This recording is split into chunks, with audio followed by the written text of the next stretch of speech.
Hello everyone, today we have the IoT Development Board designed by Uniconverse Technologies. This houses the ESP8266 Node MCU as a prime microcontroller.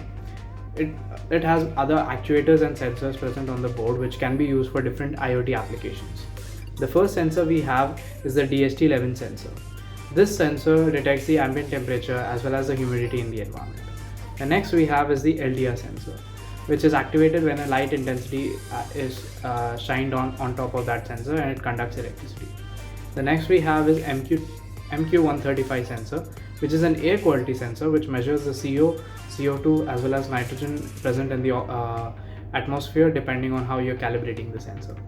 The next we have is MPU6050, which comprises of an accelerometer as well as a gyroscope inside the sensor. Next we have is the ultrasonic sensor, which detects the distance using the ultrasonic waves.